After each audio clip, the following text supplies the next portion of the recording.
Iron Cap Bowriders. Before you open this video, I bet you haven't even given them a second thought, but here I am telling you how much success and enjoyment I've been having from them. They're quite good for being only green units, and the two new abilities, Sprint and Damage, make it perfect as harassment on the second lines. Being a green cav, they're actually quite competitive. I've been playing around with them in ranked, and the amount of times I traded this green cavalry with hussars is quite absurd. Sure, the Iron Cap Bowriders are easily killed, but if you utilize their mobility correctly, you can get away with so much that it will make your day. I have them maxed out and decked with purple doctrines, very much overkill. But at the same time, they are the only decent ranged cavalry in the game that can equip these doctrines, so I think it's quite a good investment. For the skill tree, I recommend the bottom line with 2 points on top. The maximum distance range when moving added with the 20% rate of fire increase on the top provides the best results, whereas the top line's area attack skill makes it much less mobile at the cost of rate of fire, taking away the strengths of the unit. Remember to like and subscribe, and let's talk about the first game going on in the background. This is a silver era only game. Early in the season, the enemy is trying to enter through the main gate, but I'm here to flank and disrupt them as much as I can so they do not push through in unison. This is just a showcase of how good they can be, getting 70 kills between a few skirmishes. So what I'm trying to do right now is to just get a few shots in as much as possible while the enemy is outside in front of the gate and getting the respawns. You can see that my ally has used their melee to go inside, but that's basically a suicide charge because they will not come out in one piece. But being a bowrider, I can stay away in a good distance and slowly pick out the enemy slowly and surely while taking no damage myself. And here comes the enemy main forces. Remember on the Bowriders, the F2 formation, which is kinda like this wedge, is perfect for this type of maneuver where you want to keep a good distance between you and the enemy melee and ranged. Just make sure you keep your distance against the enemy range so they don't hit you, while you keep your distance between you and the melee troops so they cannot easily charge you. And make sure you're behind your frontline allies so they could take all the damage. So the two biggest weaknesses of the Bowriders are, again, ranged units because how low defense and armor this unit has, and enemy cavalry, which can be faster than yours. So outrunning them and kiting them is not really feasible, so you need to take care to spot them on the battlefield and keep your distance, and within somewhere around your allies' line of sight. So here what you can see is me trying to dodge the enemy ranged units, and waiting until my allies could create a front line so I could support them.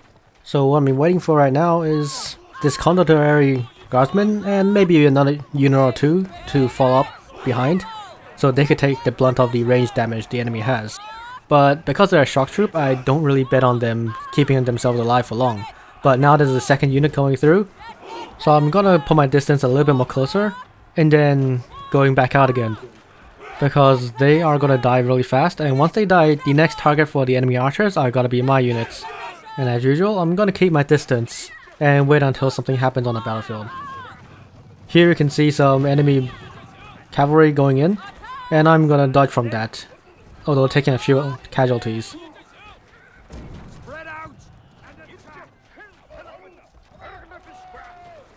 At this point, I'm running out of ammunition and my units are getting a little too low on health, so I'm gonna resupply. Just remember, these units when they're maxed out level at level 14, they only still have 5,000 health with only like less than 200 armor, which means they are essentially the same as ranged units with barely any defense to speak of. And you can see, the enemy has some sort of maybe a bow here on top of the wall, and they're trying to shoot down my cavalry, and yeah, I just take some losses. You really have to babysit these units quite heavily due to their vulnerabilities and they need to be very close within range to actually deal damage. Here the enemy Conqueror units have came. I'm gonna try and kite them. You see the Conqueror try to charge, and that was a mistake because the charging animation actually gives my units just a few seconds needed to escape out of their range, and for my allies and me to wipe them out. So you see, the Bowriders are actually not just damage dealers, they also, because of them being around, they could actually kite and outmaneuver enemies and bait them into bad positions where otherwise they wouldn't be in. But enough of playing around with silver era units. It's time for some real gameplay. The second game I have here is in ranked. I'm going to go through the entire match because it was quite an interesting one. So I'm starting out with my shield maidens. The game has progressed and the bridge has been taken down, and the enemy is coming up from the siege tower on this side. I'm going with my shield maidens by starting with a buff.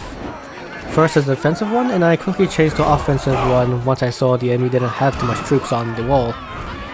So I'm gonna smack in and get in my damage and then run back out. And just when I was thinking of getting out, a trebuchet landed right on the exact location where I was, and I just got lucky and didn't get hit that much, I guess.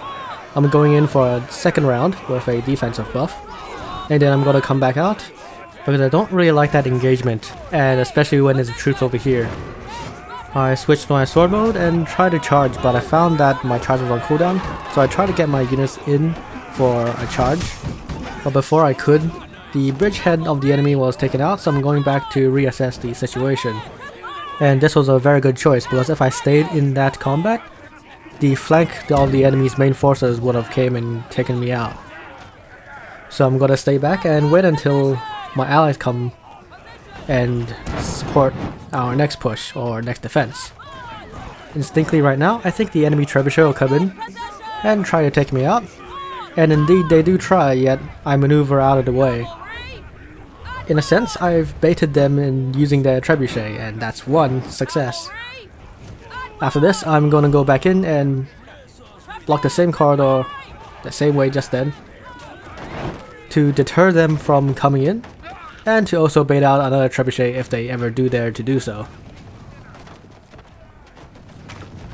So now it's a waiting game of patience. Hopefully my allies could reform back and prepare for the enemy's next push, and hopefully I can do it before the enemy regroups first and actually tries to take out a point before we could actually do anything about it. So I'm just gonna hold my maidens up and wait until the enemy does their next action, while still being a deterrent to them, so they'll think twice before coming closer to my maidens.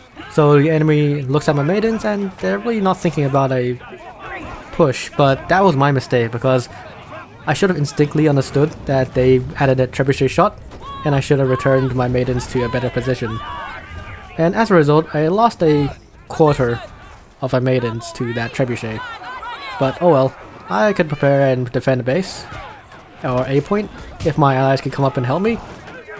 But they don't, and I get completely eradicated by the enemy push and for the brachio pikes and all the other halberdiers and yada yada. This is partially my mistake for not actually checking whether my ally was ready, and because everyone was actually situated on this single side of the staircase, they're afraid that if they do come out, trebuchets will hit. And indeed, the enemy has this idea, and trebuchet is the exact position where they will push. So it's a bad move on my part, and quite a smart move on my allies' part to not protect a point. So thinking about respawn, I'm gonna take my bowmen and get ready to do some harassment. So now that I know A is down, B is definitely gonna be their next goal. And because this early on they wouldn't have any cavalry or any ranged troops, because they just finished climbing the wall, and they're definitely gonna go down the stairs to go to B, I'm gonna go use my Bowriders and take out any stragglers or melee troops walking up the wall. And you can see, a whole unit of 40 brachio pikes is doing this exact movement as I predicted. But unfortunately, another big fault of this unit of Bowriders is that they are in the end a green unit, and the amount of damage they could do is limited. They could only kill like 3 or 4 units and make the rest of them maybe in the red on, maybe even less than that. Here I see a enemy hero charging up with his units. I didn't know exactly what unit they were, but I'm definitely gonna first dodge and come back in to kite them. Thankfully, my allies got a low level pike unit to come in and be on the front line for me, so I easily take them out and gobble them up. So I ran out of ammunition, and I'm gonna go back and resupply. While doing this, I'll go with my unit and make sure nothing happens to them because they are, in the end, a very fragile tier 2 unit and ranged at that. So what most we could expect is maybe 30 to 40 kills at maximum, and right now I'm just trying to get a good trade-off because I want to switch to my Terracos as fast as possible. So I'm going to come in and kite the rest of the units that are straggling around the B point. So this is a group of Conqueror guards, which I'm going to decide to kite using the F2 formation. And this was a successful kite. I forced the enemy units to a very vulnerable position, and my ally used their cavalry to take him out. I'm gonna go in for another flank, and this time not much success because there was no more enemy units in sight. I'm gonna go back and resupply and wait for the next enemy push and see what happens then. Oh, by the way, there's a bug right now for this unit where once you get 22 models, the F2 formation would only control 18 of these units, leaving the 4 extra units you gain from the skill tree unused. So you need to use the F3 formation to move the entirety of the unit with you around, and then switch the F2 formation once you want to kite. Okay, so this is a very important moment. The enemy uses 2 cavalry charges to take out my unit, while behind me there is a ally unit of Pavis, which takes out the stragglers, resulting in 2 high-level cavalry being killed as a result of my 1 green Bowrider as sacrifice. So at the end, the result is a very good trade. Now I'm just gonna take out this low health musket hero, but I was baited into a position where the enemy also had a short sword that tried to kill me with the help of the musket, which I was trying to chase down. Fortunately enough, being a heavy armor longsword, I get to dodge and get out of the way so I can live for another day. So my last group of unit is my Terracos. They are kind of perfect for the situation because their range is quite decent, and at this supply point where I need to defend, they could be relatively safe behind ally forces. So I'm taking them out and trying to protect whatever's coming into supply point from this side.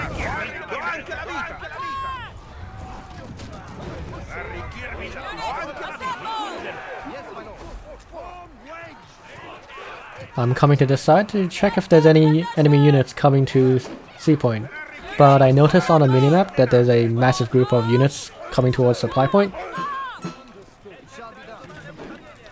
So I'm gonna double check it, see if I can do some easy pickings like these Imperial Archers here, which I take out half the entire troop without taking much back because the Terracos have such a good armor and health pool that against normal archers and alike, they're a good counter. The enemy is not pushing supply point yet, but I'm going to prepare for that by moving my Terracos a bit more back and a bit more towards this side where they could have more field of fire. My Terracos are quite optimally built for this situation where they could deal as much damage as they can within this one straight line. Unfortunately, the Terracos, unlike the Pavis, cannot penetrate through the enemy shield, so they do not do as much as a Pavis unit would do in this particular situation.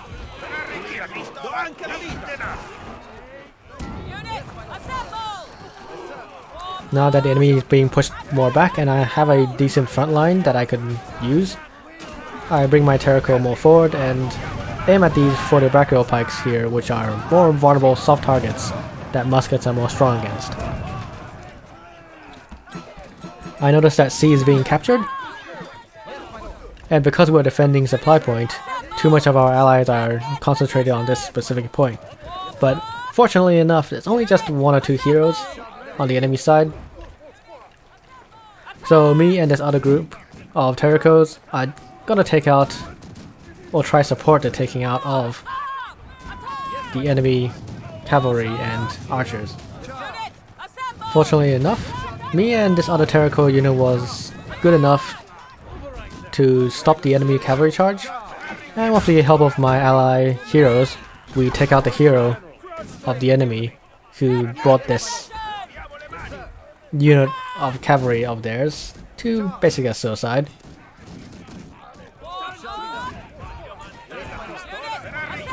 So now I'm going to use my Terracos as a anti-cavalry measure and try to take out as much as I can before the enemy has an overwhelming force and tries to capture C point. I'll be trying to look over my Terracos so that no enemy hero can accidentally come in and take him out. And basically babysit any good high tier unit so that nothing can destroy them. Here I make the mistake of putting my focus on this hero over there. He goes on to go to the supply point, whereas my Terracos are being absolutely brutally murdered by this musket hero and his unit of winged hussars. The result is, my 18 unit strong Terracos are now reduced to only 7. And with only less than 2 minutes on the counter, I'm gonna move my Terracos not into supply, but instead onto the main battlefield so they could do as much damage as they can for the rest of the battle.